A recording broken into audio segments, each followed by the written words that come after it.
7,000 है, 6,000 है, 5,000 है, तेरा खर्चा 25,000 में नहीं चलता, तेरा खर्चा 50,000 में नहीं चलता, और तू इमामों की तनख्वाहों में कोई इजाफा करने के लिए तैयार नहीं है। ट्रस्टियों और सदरों, मुतवल्लियों, सेक्रेटरियों, कान खोल कर सुन लो, कयामत में सबसे सख्त अजाब तुम्हारे ऊपर होगा और तुम्हारा ही हिसाब किताब बहुत सख्ती के साथ लिया जाएगा।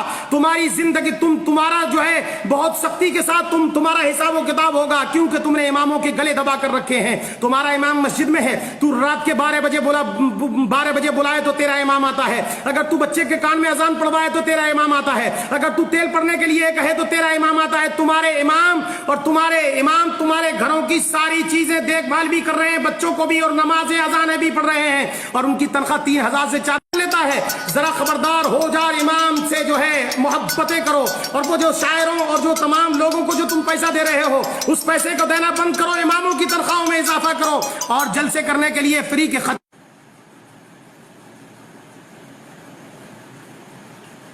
खतीबों को पैसा देने से बेहतर यह है कि अपने इमामों की तनख्वाहों में इजाफा कर दो, ताकि क़यामत में तुमसे हिसाब किताब। ये वारिसे नबी हैं, वारिसे नबी, इन्होंने नबी के मुसल्ले को संभाल रखा है।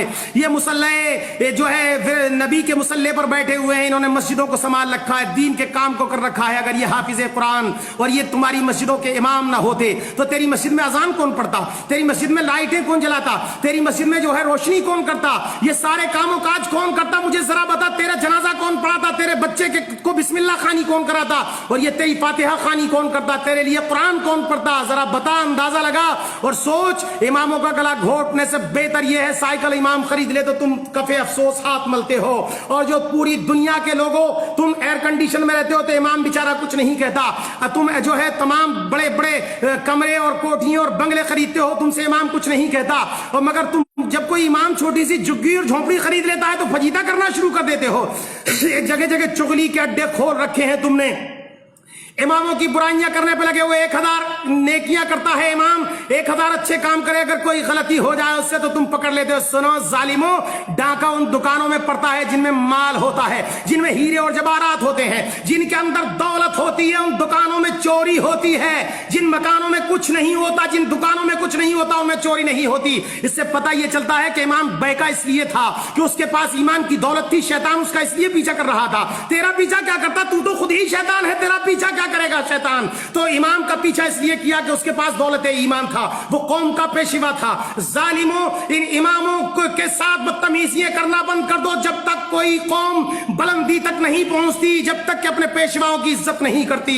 तुमने दुनिया की, तेरी 25,000 तनख्वाह हो तो तेरी पूर नहीं पड़ती, 50,000 है मौलाना फिर भी कमी रह जाती है। तेरे बेहतरीन कपड़े और तमाम के तमाम इंतजाम इंतजाम देख कर इमाम ने कभी आह नहीं करी। मगर सुन, इमाम इतर लगा ले तो तुझे परेशानी होती है, इमाम अच्छा कपड़ा पहन ले तो तुझे परेशानी होती है, इमाम शेरवानी सिलवा ले तो तुझे परेशान होती है, इमाम साइकिल पर चला जाए तो तुझे परेशान होती है, तू फ्लाइटों में घूमे, इमाम साइकिल पर घूमता है। जालिमों, तो तुम्हें तकलीफ हो जाती है। अपने इमामों के पीछे ना पड़ो। कयामत में जब मुस्तफा प्यारे पूछेंगे कि मैंने अपनी मिल्कियत और मीरास का इनको पेशवा बना करके तुम्हारे बीच में भेजा था, जिन्होंने तुम्हारे बच्चों को कुरान पढ़ाया, जिन्होंने तुम्हारे लिए कुरान खानी पढ़ी, जिन्होंने तुम्हारे लिए जो तिलावत कलामुल्लाह किया, जिन्होंने तुम्हारे बुजुर्गों के लिए ईसाले सवाब किया, जिसने तेरा 40वां 10वां पढ़ा, जिसने तेरी फातिहा खानी करी, उन इमामों के तुम हाथ धोकर पीछे पड़ गए थे। सुन लो ट्रस्टियों, जालिमों, सुन लो तमाम कमेटियों के लोगों, सुन लो, तुम्हारी जिंदगी में इनकलाब पैदा नहीं हो सकता।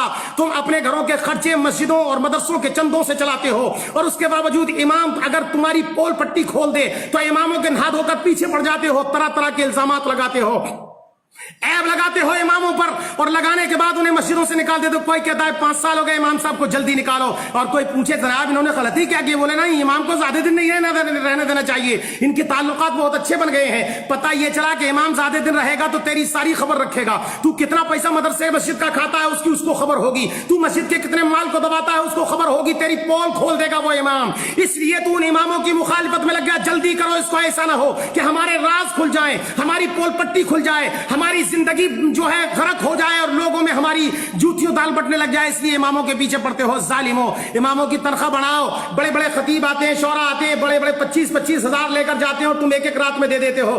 امام کی 3500 روپے تنخواہ، امام کی 3000 روپے تنخواہ، کبھی تو نے سوچا اور امام سے پوچھا کہ تمہارا 2500 میں خرچہ کیسے چلتا ہے، تمہارا جو ہے 3000 میں خرچہ کیسے چلتا ہے، تم اتنے بڑے کام کو کیسے کرتے ہو؟ تو نے کبھی نہیں پوچھا، امام سے آ کر ایک مرتبہ بھی نہیں پوچھتا کہ تیرے بچوں کو کپڑے بنے کہ نہیں بنے ہیں، تیرے بچے کی بیماری کے لیے کوئی علاج کا انتظام و انسرام ہے کہ نہیں ہے۔ امام بخار میں پڑا رہے کمرے میں، ایک بھی مقتدی آ کر نہیں دیکھتا، ایک بھی جو ہے مدرس پڑا رہے اسے آ کر کے نہیں دیکھتا۔